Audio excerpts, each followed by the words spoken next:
유익하던 것을 내가 그리스도를 위하여 다 해로 여길 뿐더러 또한 모든 것을 해로 여김은 내 주 그리스도 예수를 아는 지식이 가장 고상하기 때문이라.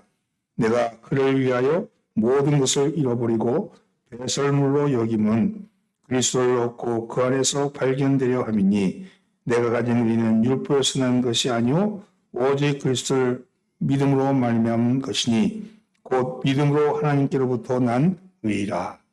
아멘.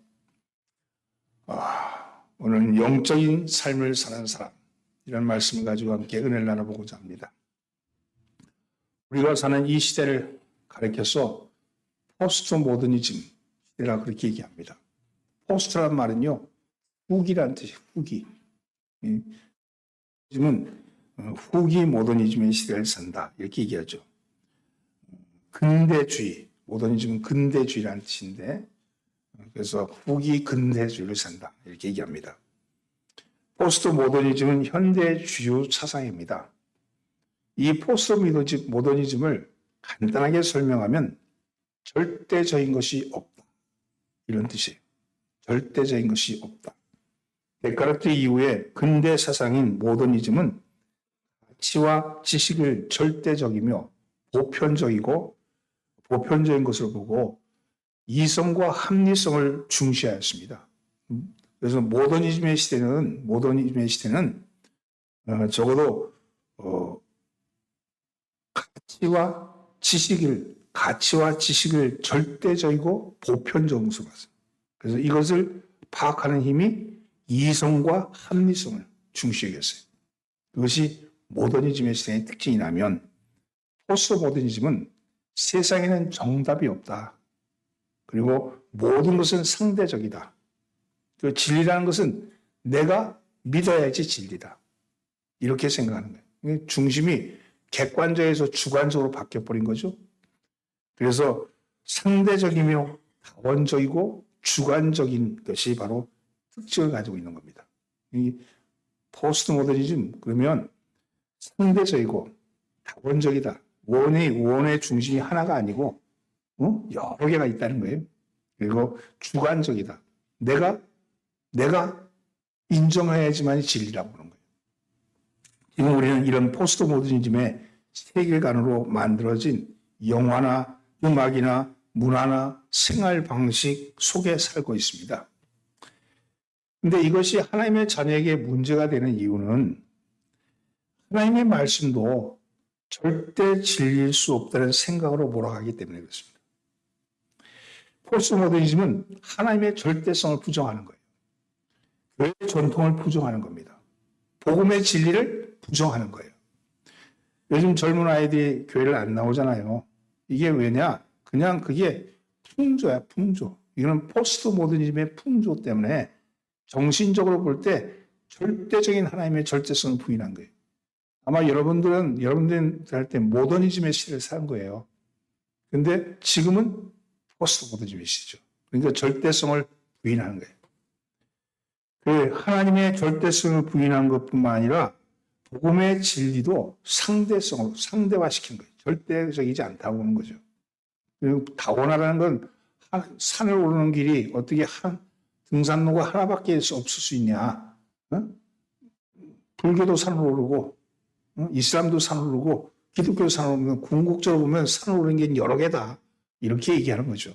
이게 다원주의잖아요. 그런데 이것은 오늘만 국한된 문제가 아닙니다.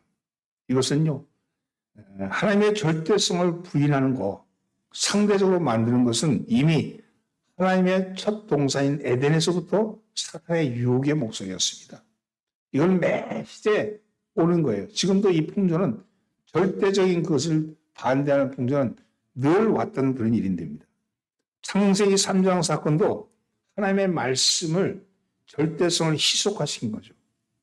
하나님의 말씀을 절대적으로 받아들이고 순종했던 아담과 하와에게 접근해서 사탄은 하나님의 말씀을 상대화하도록 유혹을 했습니다.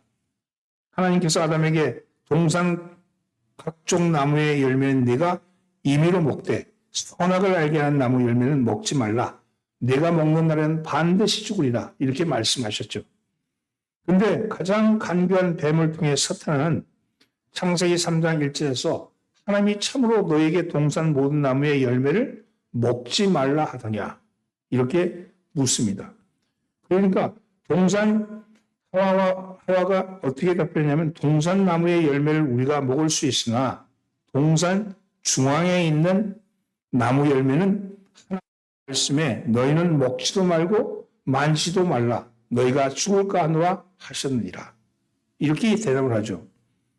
반드시 죽는다는 것이 죽을까 하노라로 바뀌는 겁니다. 그러면서 그러자 뱀이 그 틈새를 끼어들어서 여자에게 이렇게 얘기합니다. 너희는 결코 죽지 아니하리라. 너희가 그것을 먹는 날에는 눈이 밝아져 하나님과 같이 되어서 선악을 알 줄을 하나님이 아심이라. 이렇게 들어오죠. 결국 하나님의 절대 말씀을 상대화시켜버린 겁니다. 사태의 관계에 당해서 창세기 3장의 사건이 일어난 거죠. 지금도 사탄은요, 하나님의 말씀을 상대적으로 받아들이게 하는 똑같은 방법을 쓰고 있는 겁니다. 자유주의 신학은 말씀을 상대화합니다. 그래서 여러 가지 자료를 갖다 대면서 말씀의 절대성을 부인하는 거예요. 이런 자료도 있고 이런 자료도 있고 이렇게도 되고 저렇게 되고 상황에 따라서 이렇게도 해석하고 저렇게도 해석하고 그러면서 해석을 자유롭게 합니다. 자유주의는 여호와 하나님의 절대성을 부인하는 거죠. 다른 종교도 인정해야 된다. 그렇게 얘기하면서 그 다른 종교 인정하는 거랑 기독교랑 무슨 상관이 있겠어요? 우리의 신앙은 절대적인 거잖아요.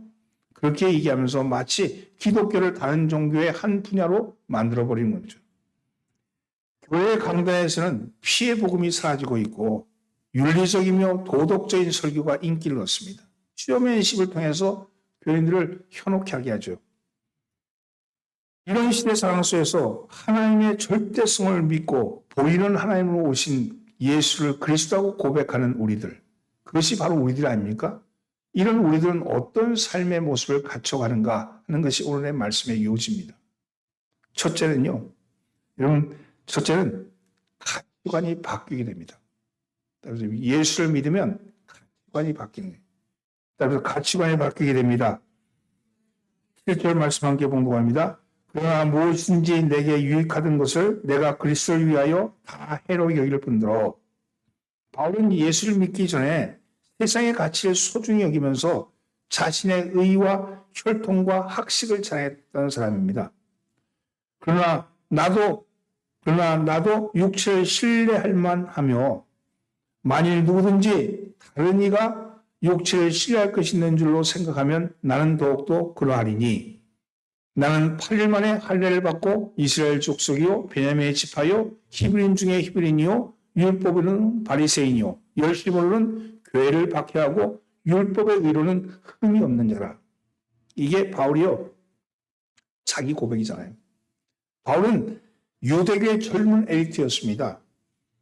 그는 또 로마의 시민권을 가질 정도로 좋은 가문에서 태어났습니다. 당시 최고의 석학이었던 가마리알 문화에서 공부를 했습니다. 율법으로는 흠이 없는 자였고 유대교의 충성함으로써 교회와 그리스도를 핍박하던 자였습니다. 그는 철저하게 그 철저하게 보이는 것, 눈에 보이는 것을 유익으로 삼았던 사람입니다. 이런 것들이 눈에 보이는 것들이잖아요. 이 보이는 것을 유익으로 삼았던 사람입니다. 그런데 자신의 이러한 배경을 자랑하며 살던 바울이 다메섹 도상에서 예수 그리스도를 만났습니다. 그리고 삶의 가치관이 바뀐 거예요. 그리스도를 알고 믿고 보니까 자신이 자랑하던 것, 눈에 보이는 것들이 아무것도 아니라는 사실을 깨달은 겁니다. 오히려 보이는 것, 자랑하던 것을 오히려 해로 여긴다고 그렇게 고백합니다. 그리스도를 위하여 무엇인지 내게 유익한 것들을 다 해로 여긴다고 선언하는 거죠. 이 고백은요, 사도 바울은 오직 예수 그리스도만이 자기 인생의 절대 가치다. 이렇게 고백하는 겁니다.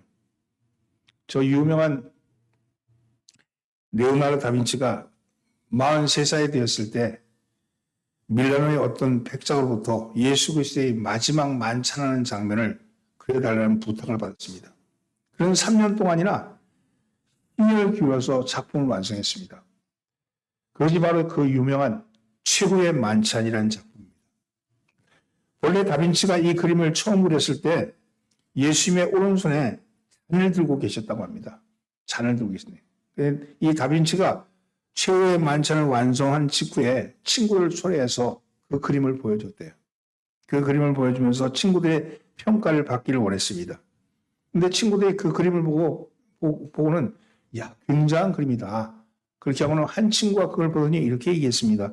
야, 그리스도의 손에 들린 잔은 정말로 아름답구나. 너무너무도 사실적으로 그렸구나. 마치 살아있는 것 같다. 그러면서 감탄을 자아냈다고 합니다. 그러자 다빈치는 재빨리 붓을 집어들어서는 그 잔을 지워버렸답니다. 그리고는 다음과 같이 말했답니다. 나는 이 그림에서 그리스도부터 눈을 떼게 하는 더 귀한 것이 있는 것을 원치 않습니다. 예수 그리스도가 여기에 중심인데 그리스도보다 더 낫게 보이는 것이 여기에 이 그림 속에 있기를 원치 않습니다. 이렇게 고백했답니다.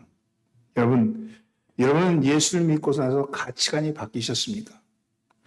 하나님을 절대자로 예수님이 최고의 가치로 여기며 살고 있습니까? 여러분의 마음에 구원의 복음으로 가득 차 있습니까?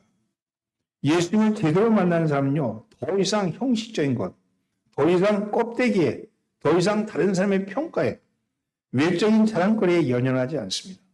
오직 예수 그리스도, 내 속에 오신 그리스도가 나의 주인 되심을 인정하는 사람들입니다. 예수님이 나의 최고의 가치, 나의 최고의 가치로 여기는 사람이 진정한 영적인 사람이죠.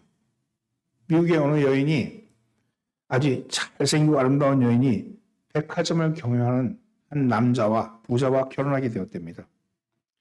어느 날 그 백화점을 경영하는 부자가 자기 아내 될 여인을 데리고 자기가 운영하는 백화점을 구경시켰대. 뭐 화려한 그 백화점 안에 상품들이 진열되어 있었습니다. 그 상품을 보고서 너무너무 감탄해하는 그 약혼자에게 이렇게 얘기합니다. 여보, 여기 있는 물건 중에 당신이 가지고 싶은 물건 있으면 다 가지시오. 무엇이라도 당신이 원하면 내가 다 주겠소. 이렇게 얘기했답니다. 그러자 이 아내 될 사람은 이렇게 대답했습니다. 아닙니다. 저는 당신 한 사람이면 족합니다. 당신을 얻는 것이 곧 이 백화점 전체를 얻는 것이니까요. 이렇게 얘기했대요. 당신 한 사람이면 족합니다. 당신만 있으면 백화점에 저 화려한 물건이 무슨 소용이 있겠냐. 다 내 건데. 이 얘기죠. 예수 그리스도를 얻는 것이 천하를 얻는 겁니다. 여러분, 예수 그리스도를 발견하는 사람이 바로 천국의 복락을 얻은 겁니다. 그러면 어떤 것을 상실한다 할지라도 예수님만큼, 예수 그리스도만큼 반드시 소유하는 삶의 우선순위를 가진 사람이 복된 사람이죠. 그게 영적인 사람이죠. 여러분, 여러분의 영에 무엇이 차 있는가를 생각하십시오. 병든 자는요, 병이 차 있어. 응? 가난한 자는요, 돈이 차 있어요. 가족을 사랑하는 자는요, 가족이 차 있어요. 그런데 입으로는 예수님이라고 얘기해. 놀라운 건요, 자기 안에 무엇이 차 있는지 안 보인다는 거예요. 나에게 최고의 가치가 뭔가, 나는 이것만은 도무지 버릴 수 없다 하는 거. 그것이 예수님이 되기를 예수님을 축원합니다. 두 번째는요, 따라서 가장 고상한 지식을 얻게 됩니다. 가장 고상한 지식을 알게 됩니다. 8절 말씀 함께 공부합니다. 또한 모든 것을 해로 여김은 내 주 그리스도 예수를 아는 지식이 가장 고상하기 때문이라. 내가 그를 위하여 모든 것을 잃어버리고 배설로 여김은 그리스도를 얻고. 모든 것을 해로 여긴 것은 왜냐? 가장 고상한 지식이기 때문입니다. 가장 고상한 지식은 뭡니까? 예수 그리스도를 아는 거예요. 예수 그리스도를 안다는 것은요, 생명을 안다는 겁니다. 어떻게 죽음의 길에서 영생의 길로 나가는지를 안다는 겁니다. 그런데 여기서 안다는 건요, 단순히 머리로 아는 것이 아닙니다. 몸으로 아는 거예요. 인격으로 아는 거예요. 여기서 안다는 것은 단순히 머리로 아는 게 아니고, 지식으로 아는 게 아니고, 인격으로 아는 거예요. 지식이 아니라 산지식, 곧 인격적으로 아는 거죠. 누가복음 1장에 보면 천사가 와서 마리아에게 수태고지, 네가 아이를 갖게 될 것이라고 고지를 합니다. 이때 마리아의 대답이 이렇습니다. 마리아가 나는 남자를 알지 못하니 어찌 이런 일이 있으리이까? 나는 남자를 알지 못한다. 여기서 안다는 거잖아요. 그 아는 거예요. 병을 고쳐달라고 기도하는데 어떤 사람은 병을 고침받고 어떤 사람은 병을 고침 못 받아요. 아니 왜 이런 일이 생길까요? 똑같이 기도하면 똑같이 고침을 받아야 되는데 하나님이 어떤 사람은 고쳐주고 어떤 사람은 안 고쳐줘. 이게 왜 이런 일이 날까 하는 거죠. 마태복음 24장 40절로 41절 보면 그때 두 사람이 밭에 있는데 한 사람은 데려가고 한 사람은 버려둠을 당할 것이요. 두 여자가 맷돌질을 하고 있음에 한 사람은 데려가고 한 사람은 버려둠을 당할 것이다. 이렇게 얘기합니다. 이게 뭐 때문입니까? 여러분 하나님을 아느냐 하나님을 알지 못하느냐에 있는 거예요. 여기서 안다는 것은요 하나가 된다는 거예요. 하나가 된다. 사람의 지식은 머리로 깨우치지만 신앙의 지식은 영으로 알아차리는 거예요. 사람의 지식은 머리로 깨우치지만 신앙의 지식은 영혼의 깨우침을 통해 아는 겁니다. 그를 간구했던 10명의 문둥이 중에 9이 병을 낫자 자기 제사장에게로 돌아갔지만 한 명의 문둥이만이 주님께로 돌아왔죠. 그는 진정한 제사장이 누군지를 알았던 거죠. 진정한 제사장.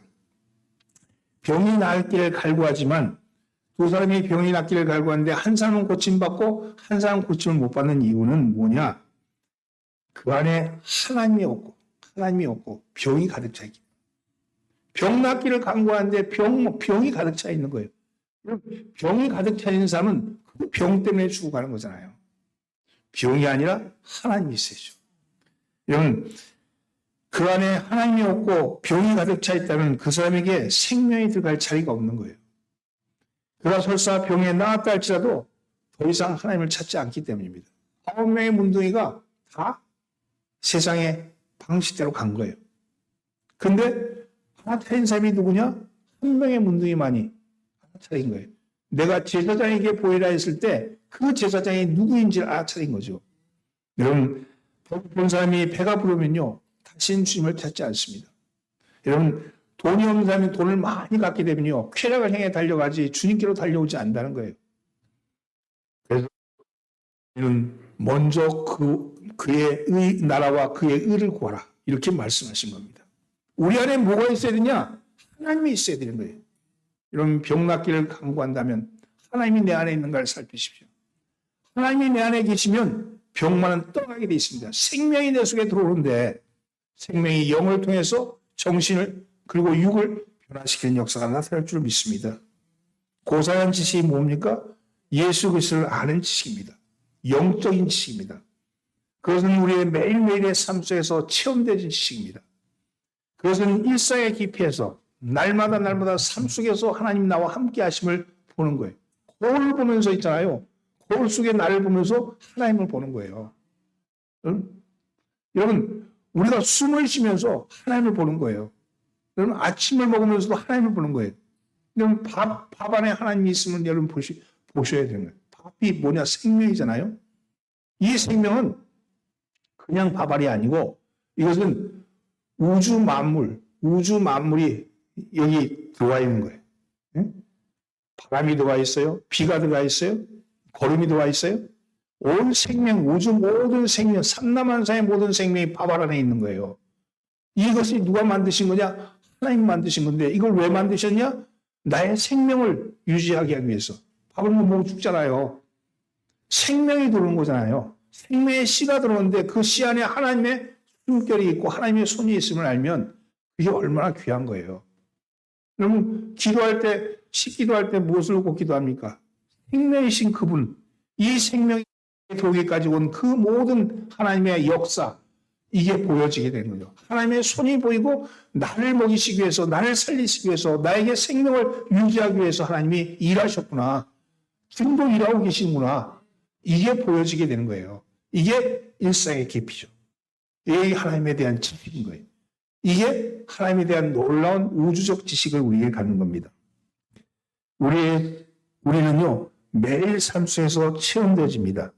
우리의 잘 깊이 성찰하게 되면 일상적으로 알고 있는 것과 같은 나를 다시 보게 되는 것이 아니라 다른 나를 보게 되는 거예요. 내 안에 다른 내가 있음을 알게 돼요.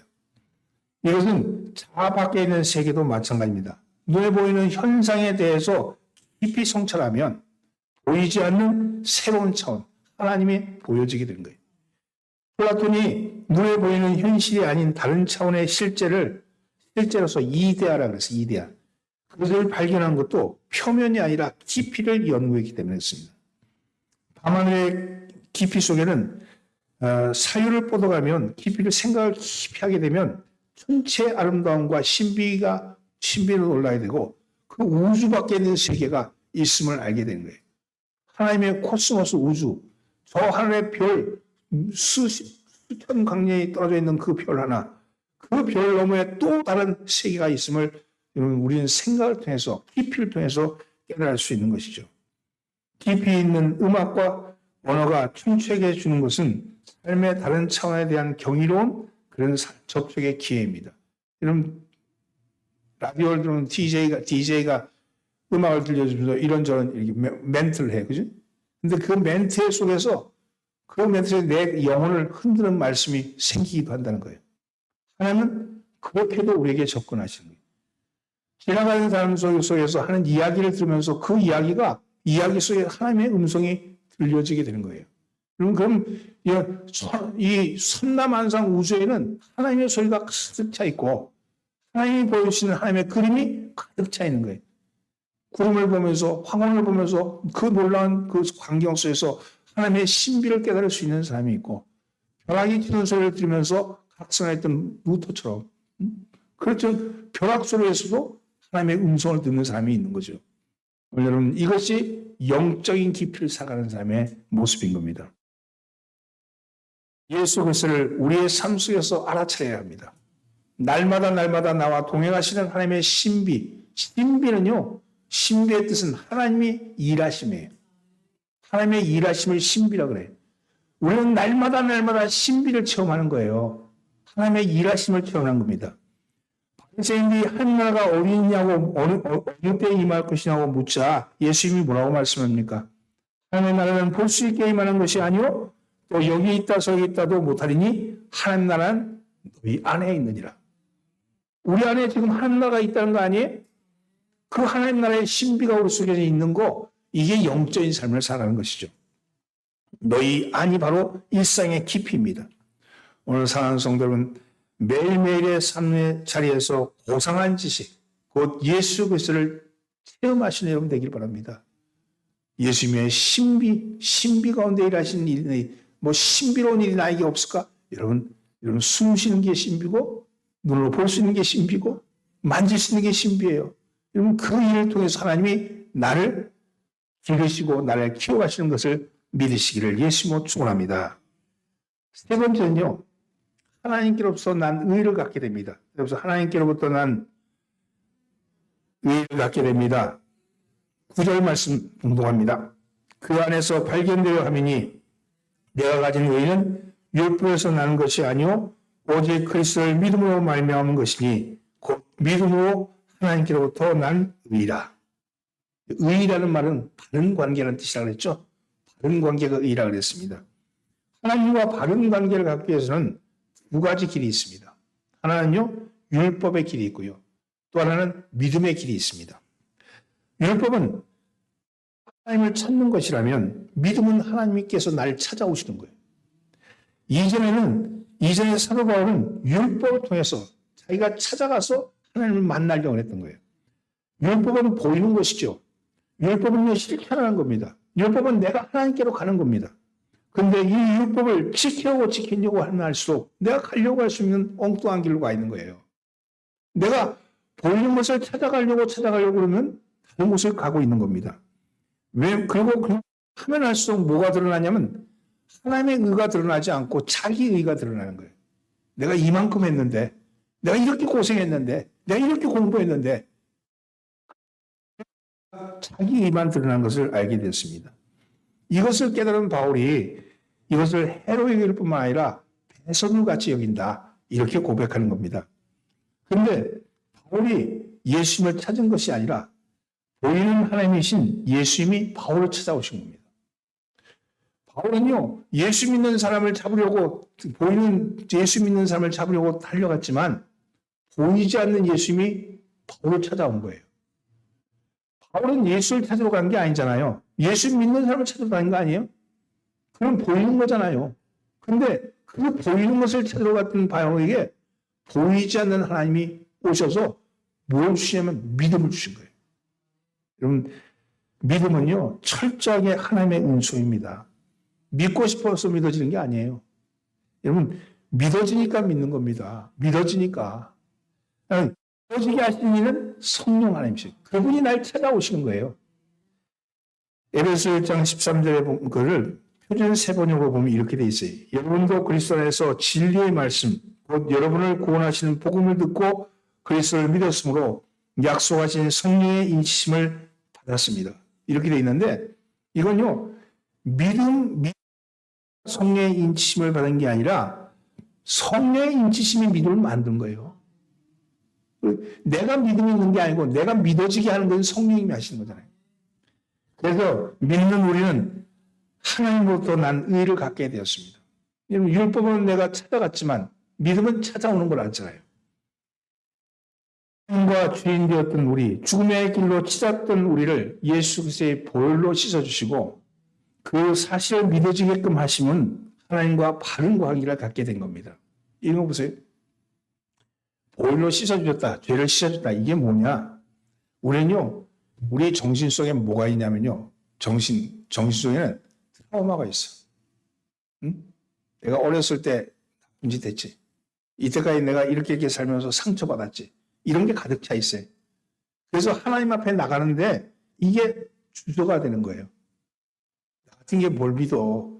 너 스스로 생각해봐. 네가 무슨 믿음을 갖게 되겠어. 이런 거 있잖아요. 내 안에 뭐냐면 나를 부정하는 것들이 많은 거예요. 나를 상처 있게 하는 것들이 많은 거예요. 내가 내 스스로 상처 준 것도 있고 또 어렸을 때부터 이웃으로부터 상처받은 것도 있어요. 이런 것들이 가득 차 있는 우리가 주님 앞에 나가는데 장애가 되잖아요. 이거를 예수의 보혈로 씻어주신 거예요. 깨끗이. 더 이상 그것을 생각하지 말아라. 기억하지 말아라. 내가 그거 다 처리했다. 그러니 너는 그저 나오기만 해라. 이렇게 말씀하시는 거예요. 이게 보혈로 씻어주시거든요. 여러분, 우리가 여기 나온 것은 우리가 잘났거나 우리가 못났거나 이런 게 문제가 되는 게 아니고 주님이 부르셨기 때문에 주님이 부르셔서는 의의 옷을 입혀주신 거예요. 그게 칭의잖아요. 나의 더러운 놈을 가리시게 하기 위해서 보혈로 나를 가려주신 거예요. 더 이상 죄가 우리의 문제가 되지 않습니다. 이전 것이 나에게 더 이상 부채의식이 없는 거예요. 주님이 다 갚아주셨으니까 나는 새로운 피조물로 주님 앞에 바로 설 수 있게 된 겁니다.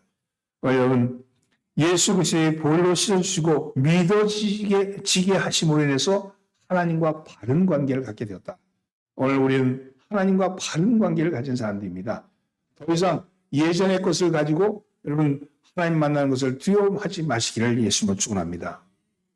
제임스 패크수가 쓴 하나님을 아는 지식이라는 책은 기독교 복음의 정수를 명료하게 전하고 있는 현대 고전이라고 얘기할 정도로 유명한 그런 책인데 수많은 기독교 지도자들이 성경 다음으로 중요한 책이라고 격찬하고 있는 책 중에 하나입니다. 하나님의 속성과 그 속성이 우리의 삶에 미치는 영향에 대해서 성서적 교리를 지금 이 시대에 맞춰서 아주 새롭게 풀어놓은 그런 책입니다. 이 책을 통해서 하나님을 아는 지식의 경외로움과 영광과 기쁨을 누리는 삶이 무엇인지를 답하고 있어요. 근데 이 책을 통해서 이 책에 나오는 하나님을 아는 지식을 가진 사람의 4가지 특징을 얘기합니다. 다른 건 여러 가지 있지만 그 중에 하나님을 아는 지식이 있는 사람의 4가지 특징. 첫째는 하나님을 위한 엄청난 열정이 있다. 주님을 알게 되면 내 안에서 불이 붙은 거예요. 열정의 불이. 둘째는 하나님에 대한 위대한 생각을 하는 거예요. 하나님을 째째한 하나님을 만드는 게 아니에요. 편협한 하나님을 만드는 게 아니라 위대한 하나님. 여러분 천지를 창조하신 하나님이시잖아요. 우리는 천지를 창조하신 하나님을 아주 째째한 하나님으로 생각하는 그런 경향이 있죠. 이건 되고 저건 안 되고 자기 감정에 따라서 그런 거 있잖아요. 셋째는요, 하나님을 위한 대담한 행동을 할 수 있다는 거예요. 하나님에서 그건 죽음도 불사하는 거죠. 순교하잖아요. 그리고 네 번째는 하나님에서 커다란 만족, 그걸 정말 기쁨을 얻는 거예요. 내가 어디에 있다 할지라도 기쁨을 빼앗을 줄, 그 기쁨을 뭐라 하면 joy of being이라고 해요. 존재의 기쁨. 존재 그 자체의 기쁨. 내가 존재하는 그 자체로서 기뻐한다는 거예요. 여러분, 우리는요, 이 존재의 기쁨 속에 살아가는 사람들입니다. 이것이 바로 하나님의 의를 소유한 사람의 특징이라고 얘기해요. 네 가지 특징, 엄청난 열정이 있고, 하나님을 향한 위대한 생각이 있고, 그리고 하나님을 위한 담대한 행동이 있고, 그리고 하나님 안에서 커다란 기쁨을 느끼는 것. 이것이 바로 영적인 삶을 가진 사람의 네 가지 특징이라고 얘기합니다. 사랑하는 성도는 이제 우리는 더 이상 하나님을 반역하는 사람이 아니라 하나님의 뜻을 몰라 묻는 자도 아니고 하나님 앞에 바른 관계를 갖기를 원하는 사람입니다. 그리고 바른 관계를 갖게 된 새로운 피조물 된 사람들입니다. 우리는 하나님의 자녀요, 하나님의 백성입니다. 여러분, 이것을 여러분 자랑하시기 바랍니다. 이것을 드러내시기 바랍니다. 여러분, 오늘 이 상대주의, 다원주의, 해체주의의 거센 포스트 모더니즘의 시대 속에서, 그 쓰나미 속에서 우리가 하나님을 절대 가치로 여기며 살아가는 사람들입니다. 이것은 매 시대마다, 매 시대의 풍조가 하나님을 부인하는 풍조였어요. 이 부인하는 풍조 속에서 우리는 하나님의 절대성을 유지하며 살아가는 하나님의 백성된 사람들입니다. 세상 사람과는 다른 삶을 사는 사람이, 세상의 풍조가 어떠하든 그것과는 상관없이 우리는 하나님의 절대성을 우리는 고백하고 그것 속에서 살아가는 사람들입니다. 복음만이 진리이며 그 진리는 멀리 있는 것이 아니라 바로 우리의 일상 속에 있다. 하나님은 멀리 계신 분이 아니고 하나님은 하늘에 계시고 난 여기 있고가 아니라 하나님이 바로 내 속에 계시고 내 안에서 지금도 일하시는 신비이시다. 나의 삶을, 신비를 발견하고 드러내는 것이 나의 삶이다. 이게 우리의 고백이 되어야 한다고 믿습니다. 이런 모습으로 살아가는 것은요, 가치관이 하나님 주시고 왔기 때문에. 두 번째는 고상한 지식을 가지고 있기 때문이고, 세 번째는 하나님과 바른 관계를 맺었기 때문에 이런 삶을 살아갈 수 있는 줄 믿습니다. 저와 여러분이 이 한 주간에는 영적인 삶에 대해서 깊이 생각하고 영적인 삶을 통해서 우리의 하나님의 신비를 드러낸 일에 쓰임받기를 예수로 축원합니다. 기도합니다. 주님, 이 포스트 모더니즘의 쓰나미 앞에 저희 하나님을 향한 절대 가치를 가지고 살아가는 저희들이 흔들리지 않게 하여 주옵소서. 폭풍이 분다 할지라도 쓰러지지 않는 나무처럼 우리가 주님 복음의 진리 안에서 바로 쓸 수 있는 저희들 되기를 원합니다. 일상 속에 감춰진 하나님의 일하심이 저희 눈에 보여지게 하여 주시고 저희 귀에 들려지게 하여 주옵소서. 그래서 하나님 중심의 가치관, 그리고 예수 그리스도라는 고상한 지식, 그리고 하나님과 바른 의를 갖는 우리의 삶의 모습을 유지하게 하여 주옵소서. 예수님의 이름으로 기도드리옵나이다. 아멘. 597장 찬송하면서 헌금을 공헌합니다.